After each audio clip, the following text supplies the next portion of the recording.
Welcome to the Arkansas Cattle Business Podcast, brought to you by the Arkansas Cattlemen's Association. Here, we dive into the heart of Arkansas's cattle industry, where legislation, education, advocacy, and development come together to support the hardworking cattle producers of the natural state. Whether you're in the pasture or on the road, this is your connection to the people, policies, and programs shaping the future of our industry.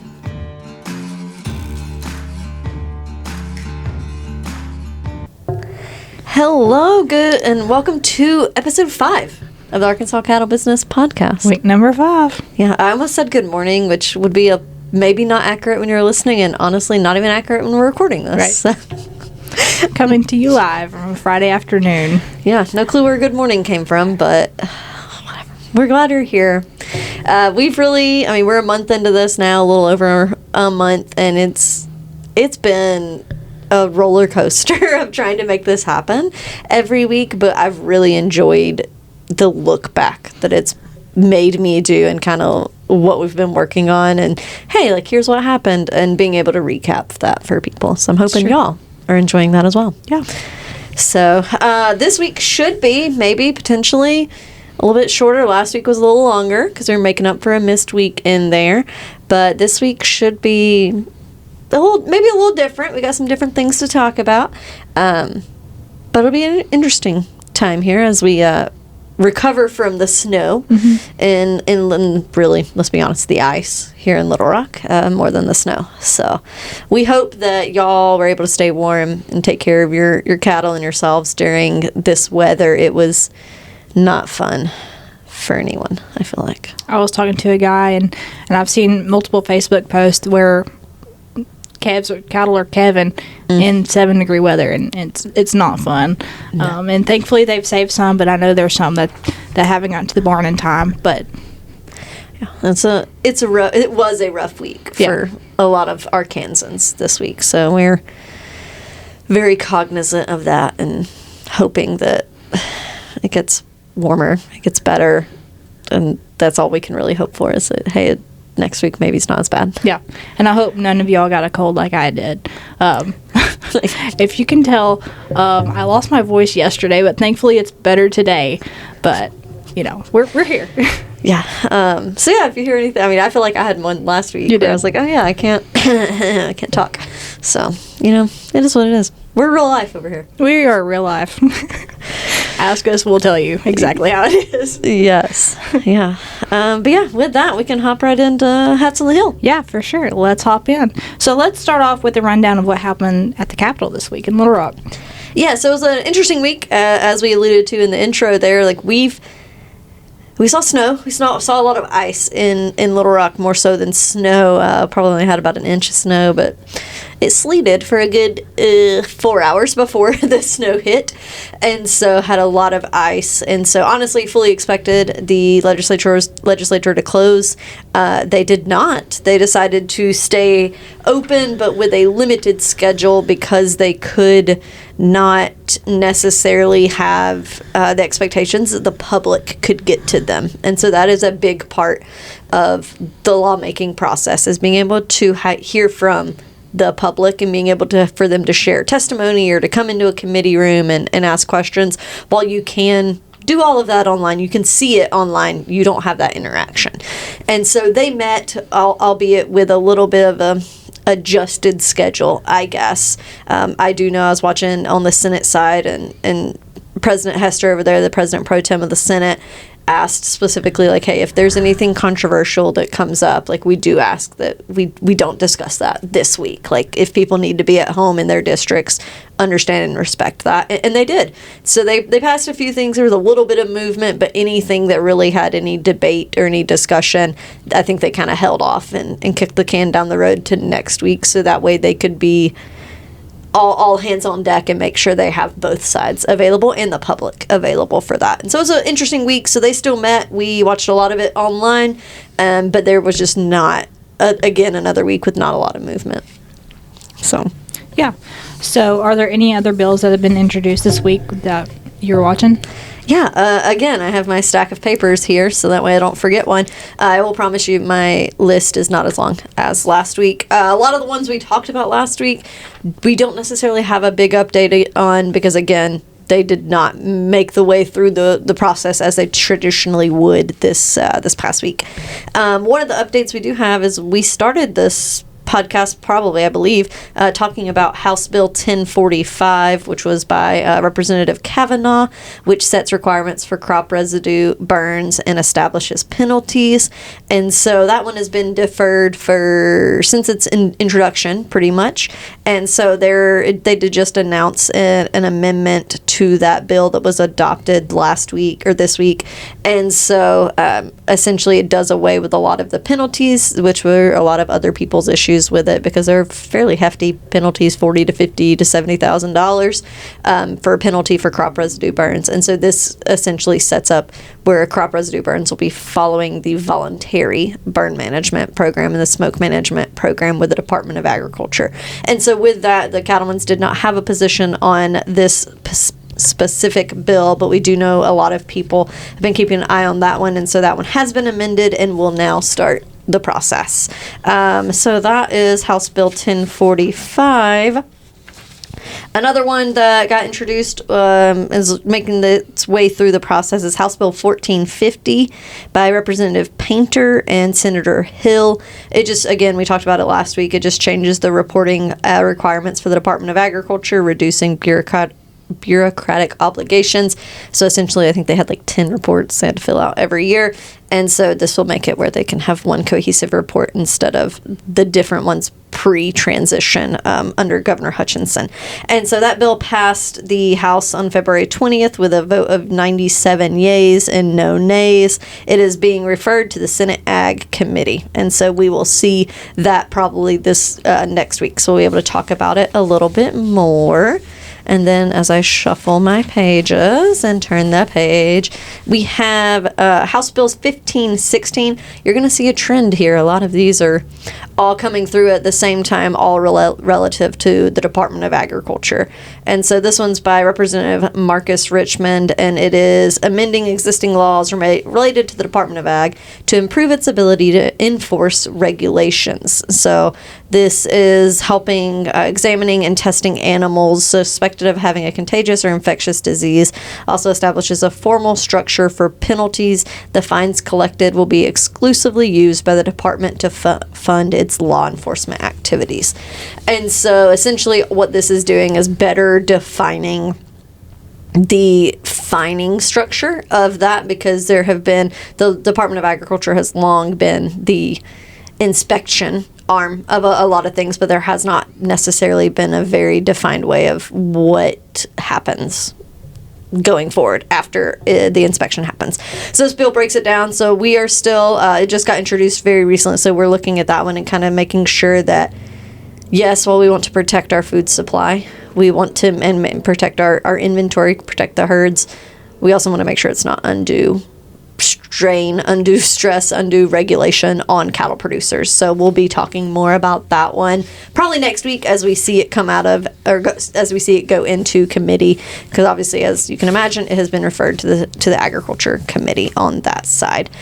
And then we had a couple of bills that we talked about that I'll remind people of just to keep you in the loop is Act 18 and Act 19. Both of our veterinary bills were able to get passed a couple weeks ago, and the governor has signed those. So we're really excited about those bills with a lot of other movement information, some different bills that Cattlemen's doesn't necessarily keep or have a say on, but kind of watches, or have a vote on, but kind of watches the process for them. So you saw quite a bit of youth-focused bills come out this week of the Capitol with the free lunches bill and then the no phones in schools bill. Both of those came out this week. And so very, very interesting week at the Capitol. Still keeping an eye on a lot of these.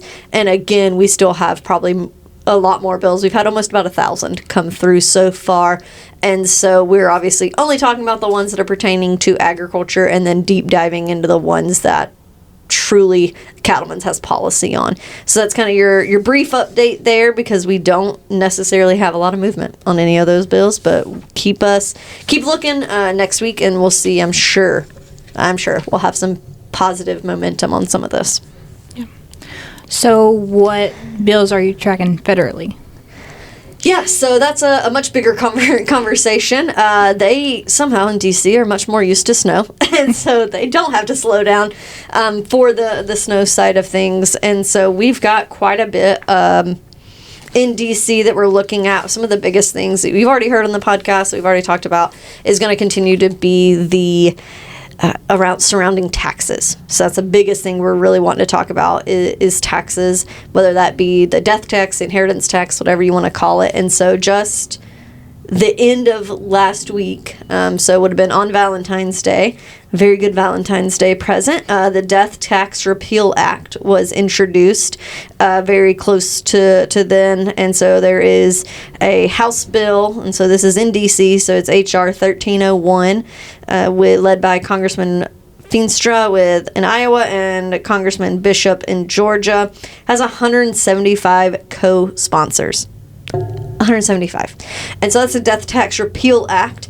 And so as you can imagine, does exactly what it says. So it would repeal the death tax. There's also a Senate companion bill, which is S587, led by Senate Majority Leader Thune from South Dakota. And he is joined by 45 Republican senators. And so it's a very strong sign of support. We're really excited about the fact that there are 2 companion marker bills out for the Death Tax Repeal Act.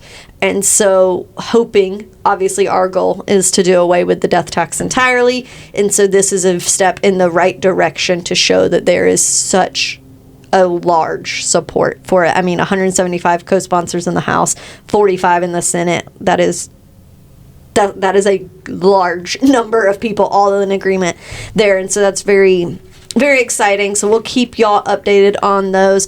Just so you do know, all of our congressional federal delegation is signed on to those bills, in whether either capacity, obviously Senate on the Senate side, House on the House side.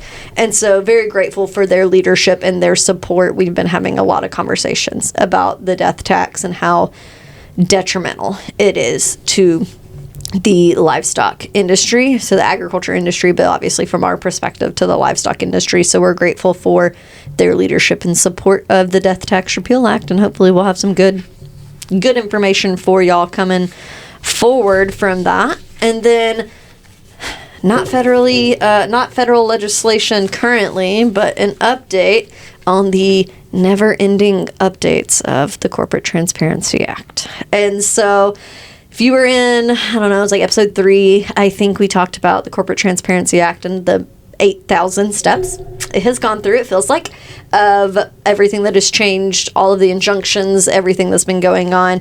And so they being FinCEN, the Treasury Department's Financial Crimes Enforcement Network, announced that they will begin enforcement of the Corporate Transparency Act on March 21st.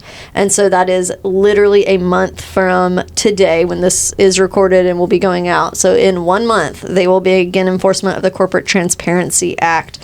And so there are no more preliminary injunctions on this act, although there are still multiple appeals playing out in court. So we will see what continues to happen. But as it stands, that enforcement will begin. Obviously, if you don't remember, just as a reminder, if you don't remember, this requires certain legal entities, so certain LLCs, corporations that operate under whatever that legal entity might be, to fill out beneficial ownership status. And so the purpose is to prevent money laundering and things along those lines. But it does could affect cattle producers.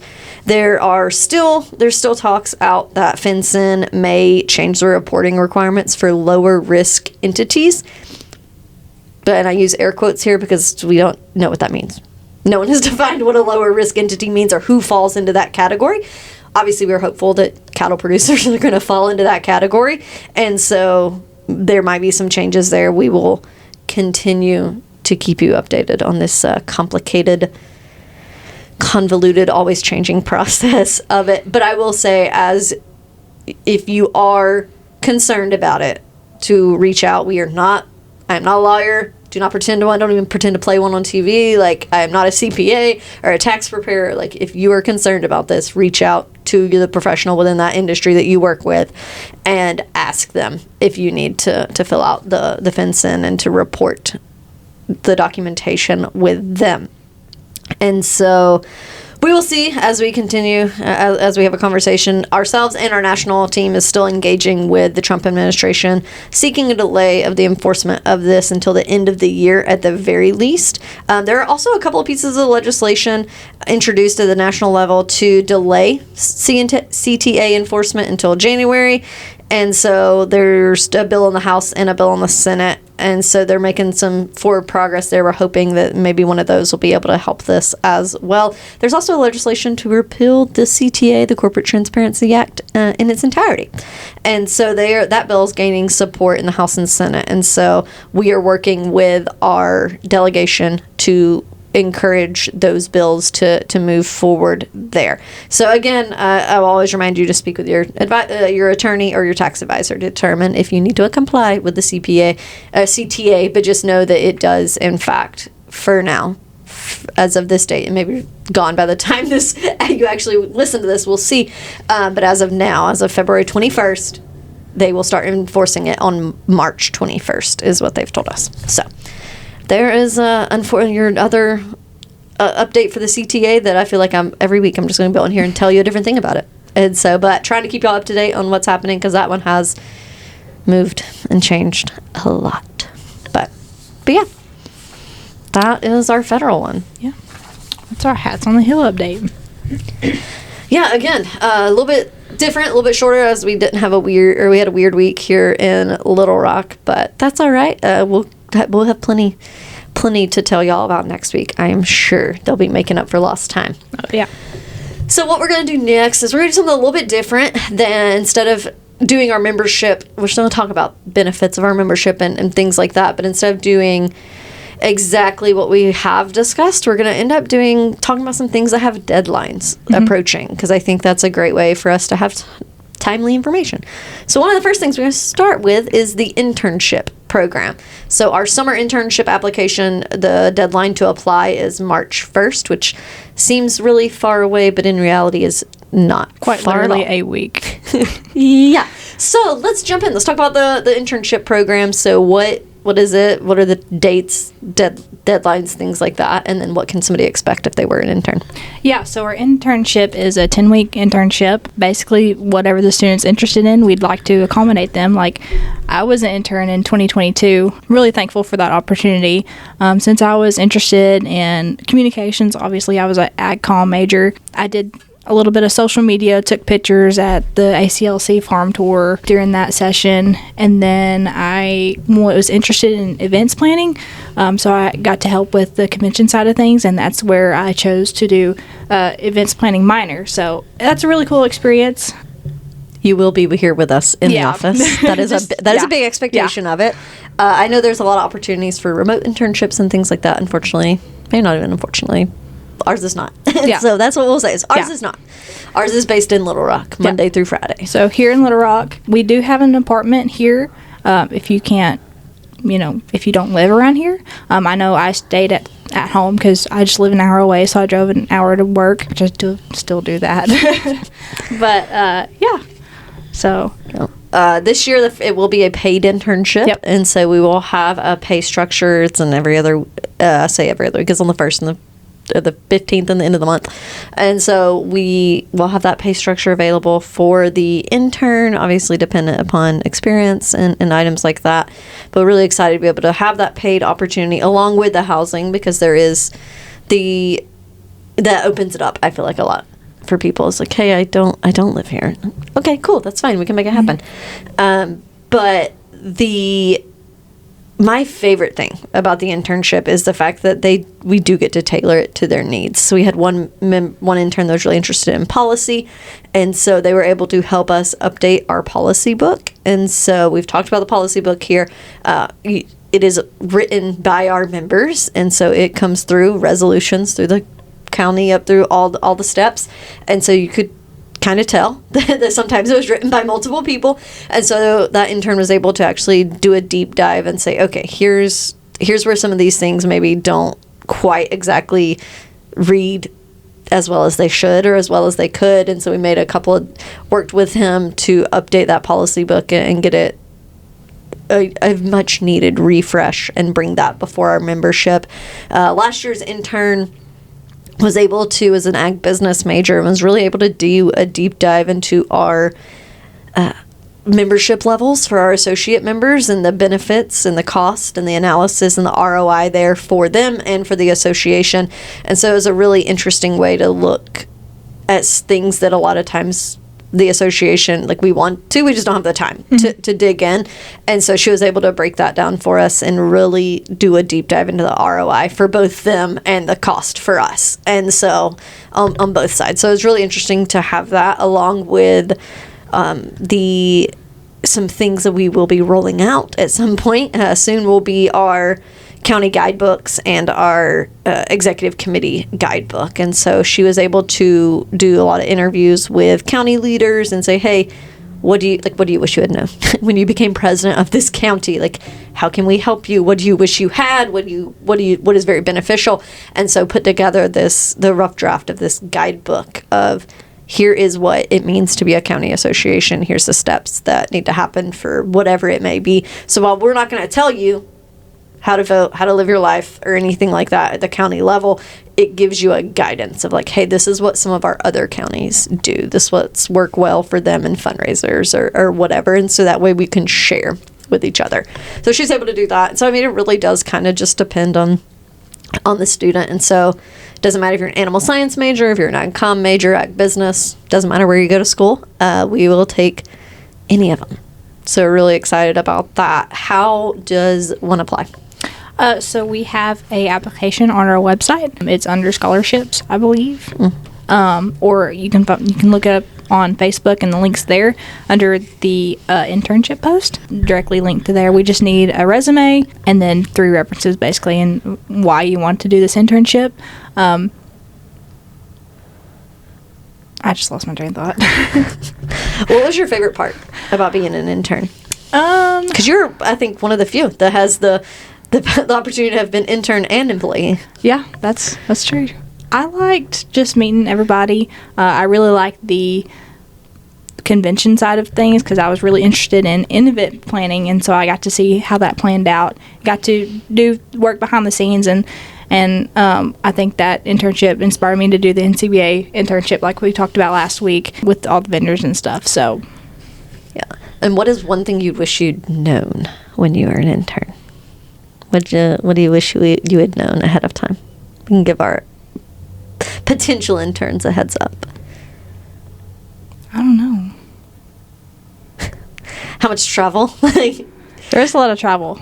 Yeah, we do actually take our intern with us. And so, like Norley mentioned, the ACLC trip that she was able to do, that's usually like the first week on the job for the intern. And so it's really fun, really exciting to be able to go out and do a farm tour and just see things on top of county meetings, whatever it may be. We want the intern to get the best experience possible, and so sometimes that does mean coming with us to a special event or whatever it may be. So to me it's a unique experience. It's a unique opportunity because it's not just a, hey, here, make copies, answer the phones, make coffee, whatever it may be. While we will expect you to make copies and answer the phone, it's not all the intern gets to do. We really kind of give them free reign of whatever realm they would like to be over. And so it's a great time. I've enjoyed it. What age ranges, what are we looking at there in your requirements? Just college age. Yep. That's basically it. I mean, I think y'all usually look towards juniors and seniors, but I was a sophomore, question mark? I think so. Yeah, I'm 22. Oh, I can't remember. Seems like forever ago.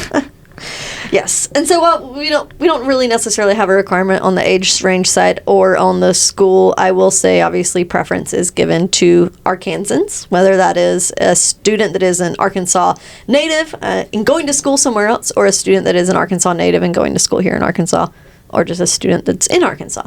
And so we will always try to keep that focus here within the state. And so make sure we can highlight and work with our local producers, local members there. And so, yeah, I encourage you, get your applications in. If you have questions, reach out to us. We're happy to answer them. I will say, I guess, to answer your question earlier, because I was like, I don't know. But I guess it's okay if you don't know, because you do learn a lot of things. And with this internship, you get connected to a lot of people, especially at convention. We have so many vendors, and those vendors are happy to help if you're interested in one of their internships in the future or whatever. It's okay if you don't know, and you'll learn along the way what you like and what you don't like. Yep. So, yeah, that is a good one. I always tell people you either learn exactly what you want to do, or you learn exactly what you don't want to do. And so either way are very beneficial.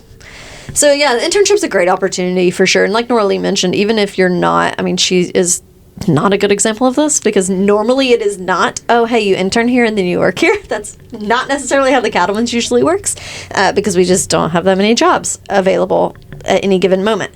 And so, but it does still give you the connections and the networking opportunities than to me, I believe. That's one of the biggest things. Like, while it may not turn into a full-time job, although obviously I can be proven wrong, but it does at least give you the opportunity to meet people that could offer full-time jobs down the road. So yeah, get your internship applications in. Encourage your nieces, nephews, kids, grandkids, neighbors, whoever it may be, to go ahead and apply. We'd love to be able to talk to them. We'll do interviews here in a couple of weeks, and get that rolling so they can start in probably mid-May. Just kind of depends on when they finish finals in school and things, and then we'll hit the ground running over the summer.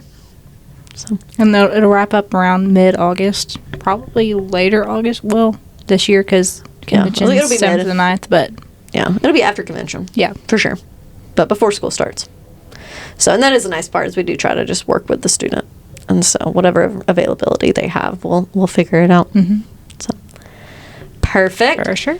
And then one other internship opportunity we have, which we'll talk about much later, but just as a plug, is if you don't want to spend the whole summer with us, I don't know why you wouldn't, but if you don't want to, fine, you can come and be a convention intern. And so we have a week-long internship during that program, and so our summer intern is always the touch point there and the planner there for the summer, or for the convention interns.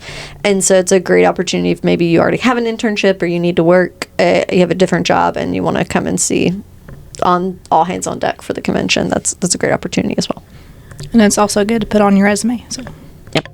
Yeah, so we'll have that out here shortly. We'll get through the summer internship and through area conferences, and then we will hit the ground running for convention. So next we'll talk about area conferences probably more next week too, as we dive into that. But again, just a reminder, RSVP, if you want to come eat a free steak dinner with us, you want to hear a producer panel, please RSVP on our website, and make sure you just let us know you're coming. We'd love to be able to see you here all next month. For sure. Wherever it might be. All month long. Yep. All right. Lastly, let's talk about something new. If you follow us on social media, you may have seen this week, is the ACLC Feeder Calf nomination. And so we'll talk a little bit about what it is and why, and then some of the benefits that a producer may get from it. And so, I'll let Nora Lee hit what portion of ACLC this falls into first. So during the last session for ACLC is called the Beef Short Course, and they get to fabricate out a carcass, which is really cool. I got to see that in November. Sorry, y'all, my voice is it's going downhill now. But it's really cool. They get to fabricate out a half a carcass. There's how many? 5? 5 steers or heifers that are processed. The U of A feeds them out during the summer, does all kinds of data on that, and then they kill them. And then in November, when they get ready for us, they have them hanging. And so the class gets to go through and see how that whole process is, and just actually cut out meat cuts, quite literally cut out steaks and the ribs and everything. So it's pretty cool. Yeah. And so as Nora Lee mentioned, we have been doing this already. So for the past 4 or 5 years, the University of Arkansas has been hosting this beef short course for us as part of ACLC, and we have just been sourcing the calves. But one of the things we wanted to do was open it up to a nomination process. And so that way a producer can say, oh, hey, like, I have a calf that I want to put in there. And so that nomination form is online right now. And so I should normally mention, like, the calf gets fed throughout the process. So you get the feeding and nutrition data back on that, the average daily gain. And then you get the carcass data back on the weight, on the fat percentages, on all of the pieces that is going to be beneficial for you, especially if you're doing direct-to-consumer marketing, or if you're even just going to a feedlot and you want to see what kind of quality your cattle are bringing down the road. So while you may not necessarily own them on the rail, you still, if you are able to produce better cattle on the rail, it will end up coming back down to you. And so that nomination process is open right now. It's a completely free application nomination process. If the animal is picked, there'll be a $500 fee there that'll help underwrite the cost of feed and the processing. And the other thing I guess I should have noted is that the producer does actually get the meat back.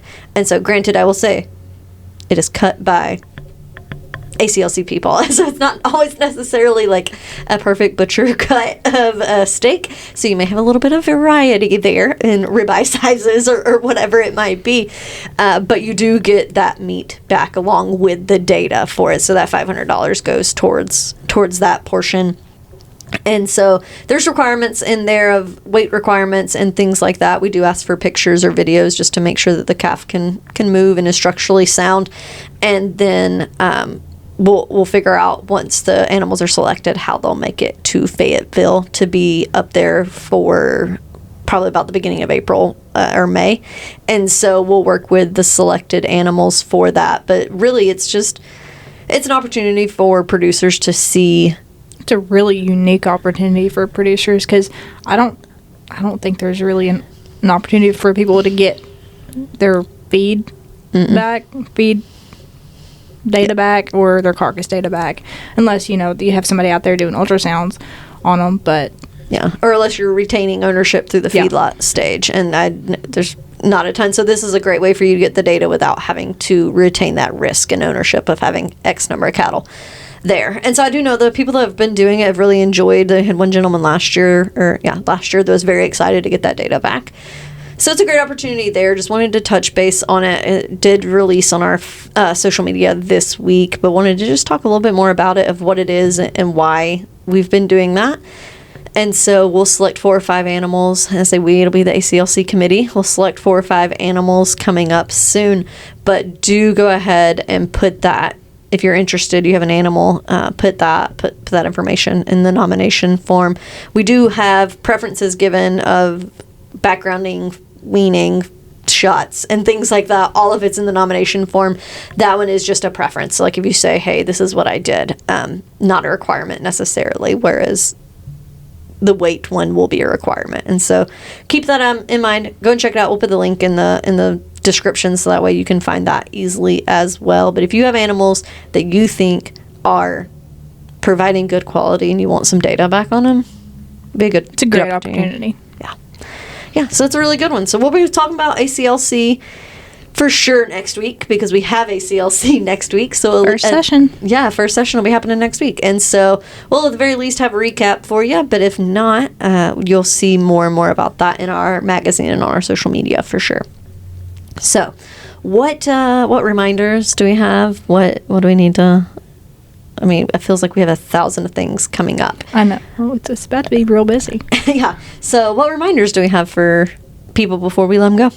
Well, we are basically 1 week away from area conferences, our first area conference. So we've got one week left of February, and then we're going to start hitting area conferences. So if you're in area 3 or 4, I did 1, 2. My bad. My fingers were not matching up my words. Sorry, y'all. 3 or 4, the RSVPs are due Monday, so just give us a call or RSVP online, so you can get that email reminder for that. Yeah. And then each area conference is just the week prior. And Yes. the RSVP deadline is the week prior. And so that is when we order steaks. And so please make sure that you RSVP so that way we can make sure we have enough steaks. And I will say, if you're in one area, but one area's spring conference is closer, go to that one. Go to whichever is closer to you, whichever you want. So, Yep.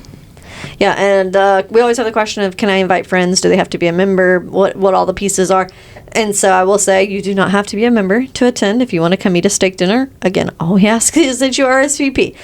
And so if you have a neighbor that's maybe been interested in it, encourage them, come out, come eat a steak dinner, hear from, get a big legislative update from us, and then also hear a producer panel of local people talking about what's worked for them on the producer profitability side. And so it's a great, again, these are my favorite events. Like, I absolutely cool. love being able to see our producers all across the state. So come sign up, come join us, RSVP, and invite some people. We'd love to have y'all. So, and then lastly, what do we need them to do? subscribe to our podcast on YouTube, Spotify, Apple Music, Amazon Music, iHeartRadio, all the things. Please subscribe, leave a like, leave a comment. We'd love to hear from you. If you love it, great. If you hate it, provide us constructive criticism, please. We need all the help we can get. But yeah, well, and then we have our newsletter, like I always mention. You can find that on our website, arbeef.org, and subscribe on our homepage, and then follow us on social media. Yeah, all the places. Please. All the places. And so that's all we're trying to do, is just to keep y'all informed, whether you're a member, whether you're a cattle producer, whatever your role within the industry is. We want to keep y'all informed of what's happening here at the Cattlemen's, but also what's happening statewide on the legislative side and federally on the legislative side. So all of these pieces kind of work together to help you be the most informed that you can be. So I encourage you, like us, give us a follow, give us a rating, whatever it might be. Yeah. We appreciate the support, and we appreciate y'all tuning in for episode 5. Yeah. Stay tuned for episode 6, where we talk about all the things again. Yeah, ACLC.